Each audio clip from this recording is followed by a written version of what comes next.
Imagina Roma, no la ciudad eterna que imaginamos hoy, sino una ciudad viva, nerviosa, aterrada.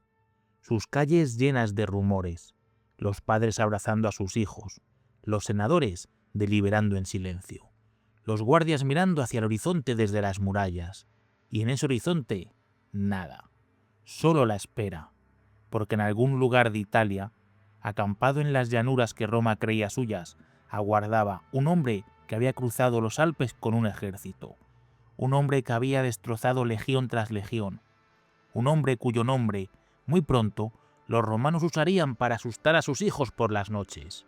Aníbal ante portas. Aníbal está ante las puertas. No venía de Roma, no mandaba el ejército más numeroso, no tenía detrás el poder de un imperio invencible, pero hizo lo que nadie había hecho antes y lo que muy pocos volverían a intentar, jamás. Esta es su historia, la historia del hombre que obligó a Roma a mirar su propia fragilidad. Para entender a Aníbal, primero hay que comprender el mundo en el que nació, el siglo III a.C., el Mediterráneo occidental, dos civilizaciones que se miran de frente. Por un lado, Roma, una ciudad que había empezado como una pequeña comunidad del Lacio y que, con sangre, disciplina y voluntad, había sometido toda Italia. Sus legiones eran implacables, su organización admirable, su cultura la del combate. Por otro, Cartago, fundada por navegantes fenicios en las costas del norte de África, en lo que hoy es Túnez. Cartago era algo diferente, no conquistaba territorios con ejércitos de ciudadanos, conquistaba el mundo con barcos, rutas comerciales y oro. Sus colonias y factorías se extendían por Sicilia, Cerdeña, las Baleares, Hispania y las costas de África. Donde Roma pensaba en legiones, Cartago pensaba en mercados. Donde Roma construía murallas, Cartago construía puertos. Dos mundos, dos formas de entender el poder destinados a chocar. Y el punto de inición fue Sicilia. Aquella isla, a medio camino entre Italia y Cartago, era demasiado valiosa para ser ignorada. En el año 264 a.C. comenzó la Primera Guerra Púnica. Fue una guerra larga, brutal, agotadora. Roma aprendió a construir flotas para enfrentarse al señor del Mediterráneo. Cartago, que dominaba el mar, fue perdiendo su ventaja año tras año. Al final, Roma ganó, Sicilia fue romana, y Cartago pagó una indemnización humillante. Aquella derrota no fue solo una herida militar, fue una herida de orgullo, y en Cartago había un hombre que nunca la olvidó. Su nombre era Amílcar Barca, el padre de Aníbal. Aníbal nació en el año 247 a.C., hijo de Amílcar, uno de los grandes generales de Cartago, un hombre que había peleado en Sicilia, que había visto de cerca la fuerza de Roma, que sabía que la derrota era provisional, pero que la guerra no había terminado, solo se había pausado. Después de la guerra, Cartago necesitaba recuperarse, necesitaba riqueza y recursos, y Amílcar encontró ese espacio en Hispania, la península ibérica, minas de plata, pueblos guerreros, costas estratégicas, una posición perfecta para el futuro. Antes de partir, según cuenta la tradición antigua, Amílcar llevó a su hijo a un altar. Aníbal tenía apenas 9 años, y allí el niño pidió algo a su padre. Quería ir a la guerra, quería ver el mundo, quería conocer Roma. Amílcar lo miró en silencio y entonces le preguntó: ¿juras odio eterno a Roma? Y el niño juró. Aníbal no fue un general que decidió un día enfrentarse a Roma. Fue educado para ello. Desde niño, Roma era el nombre del enemigo, el obstáculo, el destino. Mientras otros niños de Cartago aprendían el comercio y las leyes de la ciudad, Aníbal aprendía el lenguaje de la guerra, cómo mandar hombres de distintos pueblos, cómo leer el terreno, cómo usar la psicología como arma, cómo sorprender al enemigo en el momento en el que se siente más seguro. Roma podía ser derrotada, pero para hacerlo había que pensar diferente, había que ser diferente. En Hispania, los Barca construyeron un nuevo Cartago. Amílcar I y después su yerno, Asdrúbal, ampliaron el control cartaginés sobre la península, fundaron ciudades, sellaron alianzas, explotaron las riquísimas minas del sureste. Una ciudad se convirtió en el símbolo de ese poder. Hoy la llamamos Cartagena. Aníbal creció en ese ambiente, no en palacios, no en escuelas de filosofía, en campamentos militares, entre soldados de distintas lenguas y culturas, aprendiendo que un ejército no se sostiene solo con armas, sino con lealtad, con promesas cumplidas, con el equilibrio entre el castigo y la recompensa. Porque el ejército de Aníbal no era un ejército convencional. Había cartagineses, íberos, celtas, galos, libios, númidas, honderos, baleáricos. Hombres de decenas de pueblos, con distintas lenguas, distintas costumbres, distintos dioses. Mantenerlos unidos exigía algo más que valentía, exigía inteligencia, exigía carisma. Las fuentes antiguas dicen que Aníbal hablaba varias lenguas, que conocía a sus soldados por su nombre, que compartía las mismas privaciones que sus tropas, que era el primero en llegar y el último en retirarse. En el año 221 a.C., a sus 26 años, fue proclamado comandante en jefe del ejército cartaginés en Hispania. Ya no era el simple hijo de Amílcar Barca, era Aníbal, y Aníbal tenía un plan. El choque con Roma llegó con Sagunto, una ciudad en la costa oriental de Hispania, ligada a intereses romanos. Aníbal la sitió, la tomó, Roma protestó, Cartago no cedió, y así comenzó la Segunda Guerra Púnica, el conflicto que definiría la historia del Mediterráneo. El plan de Aníbal era, según todos los cálculos, una locura. Atacar Roma desde el mar era suicida. La marina romana vigilaba el Mediterráneo. Esperar en Hispania regalaría la iniciativa al enemigo. Así que Aníbal eligió la única opción que nadie podía anticipar, la invasión por tierra. Desde Hispania cruzaría los Pirineos, atravesaría el sur de la Galia, cruzaría el río Ródano y entonces haría lo que ningún general había hecho jamás a esa escala. Cruzaría los Alpes, con miles de soldados, caballos, provisiones y elefantes de guerra. La imagen de Aníbal cruzando los Alpes con sus elefantes se ha convertido en una de las escenas más icónicas de la historia antigua, pero vale la pena detenerse en lo que significaba realmente. No era una marcha ordenada, era una pesadilla. Montañas nevadas que superaban los 2000 metros, desfiladeros estrechos donde el ejército avanzaba en fila, expuesto, pueblos montañeses que atacaban desde las alturas, lanzando rocas, derribando hombres y animales al vacío. Frío extremo que entumecía los dedos, congelaba el metal, mataba a los que se detenían, provisiones agotadas, animales muertos, soldados que desertaban o que simplemente desaparecían en la nieve. El paso duró aproximadamente 15 días de infierno. El historiador Polibio describe a Aníbal usando vinagre y fuego para romper rocas que bloqueaban el camino. Es posible que sea un detalle legendario, es posible que sea real. En cualquier caso, la imagen es poderosa. Un general que no acepta que el terreno le diga que no. Cuando el ejército cartaginés descendió finalmente hacia el norte de Italia, había perdido decenas de miles de hombres y la mayor parte de sus elefantes. Estaba debilitado, exhausto, hambriento, pero había hecho lo imposible, y lo había hecho con un propósito preciso: aparecer donde nadie lo esperaba. Roma podía prepararse para un ataque en Hispania, podía reforzar su flota para detener un cruce del Mediterráneo. Pero nadie en Roma esperaba ver las tropas cartaginesas bajando de los Alpes. El enemigo estaba en casa. El ejército de Aníbal llegó al norte de Italia debilitado, pero tenía algo que el número no da: la sorpresa, y un general que sabía exactamente cómo usarla. Los romanos no eran cobardes, nunca lo fueron, pero Aníbal no combatía como nadie que hubiesen visto antes. No buscaba simplemente chocar, buscaba estudiar, provocar, observar y destruir en el momento exacto. En Trebia, en el año 218, Aníbal tendió una trampa perfecta.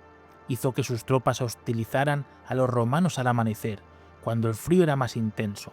Los legionarios cruzaron el río con el agua hasta el pecho, helados, sin haber comido. En la orilla opuesta, los hombres de Aníbal esperaban descansados, calientes y bien alimentados. Y en el momento exacto, atacó desde el frente y desde los flancos. Los romanos fueron derrotados, y lo peor estaba por llegar.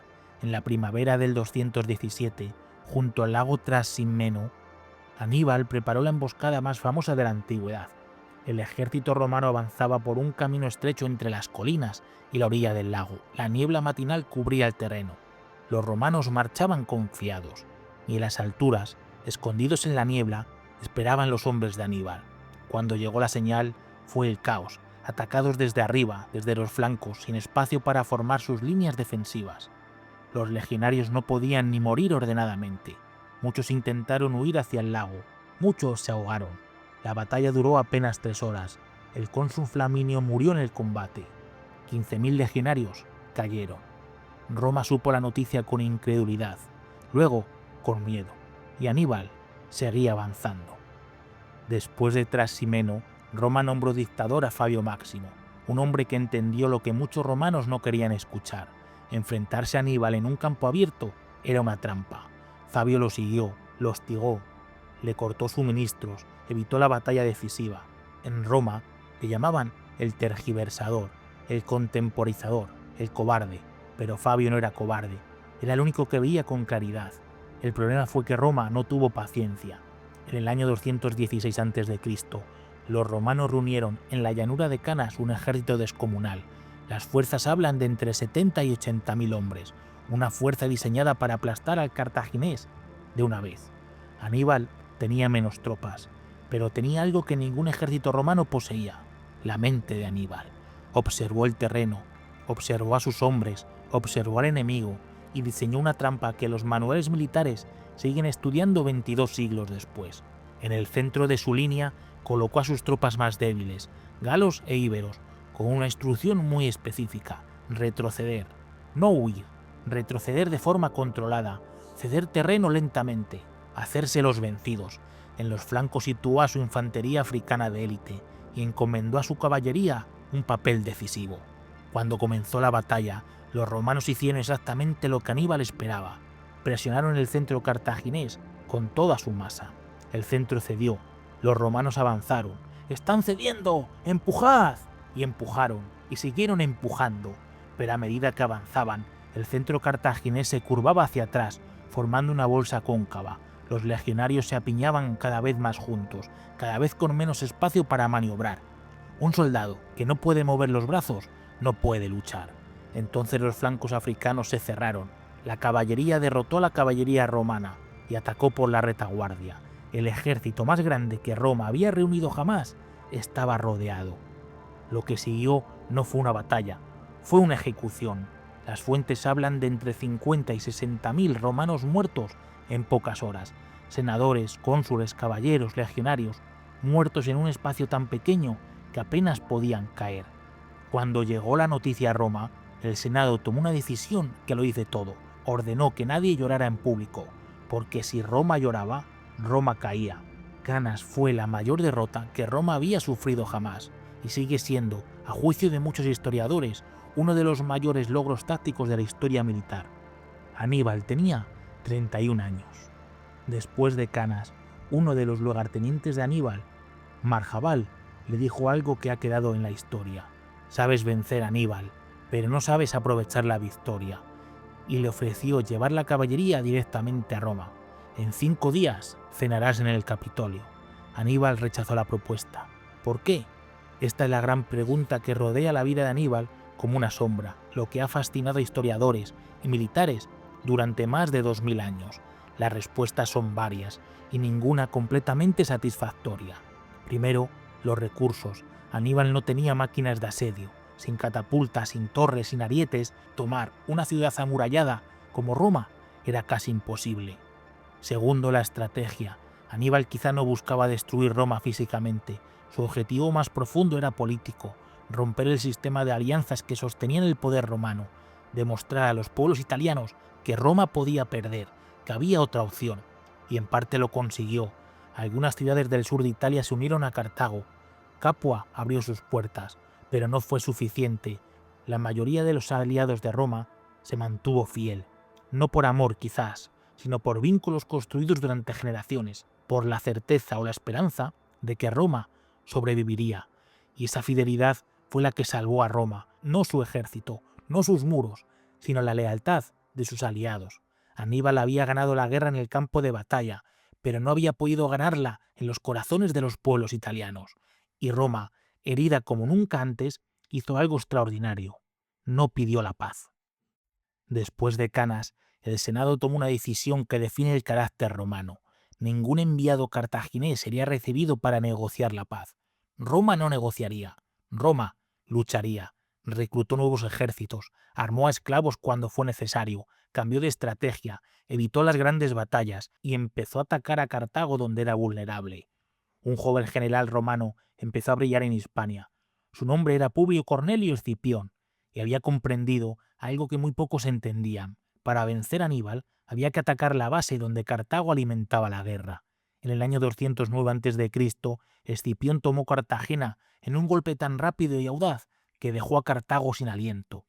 Era el mismo tipo de movimiento que Aníbal había admirado, porque Escipión no era simplemente otro general romano, era un general que había estudiado a Aníbal, que había convertido las lecciones de las derrotas en armas ofensivas. Mientras tanto, en Italia, la situación de Aníbal cambiaba. Los refuerzos llegaban tarde o no llegaban. Su hermano Asdrúbal intentó cruzar los Alpes con un nuevo ejército, pero fue interceptado y destruido. Según la tradición, Aníbal supo de la derrota cuando le lanzaron la cabeza cortada de su hermano al campamento.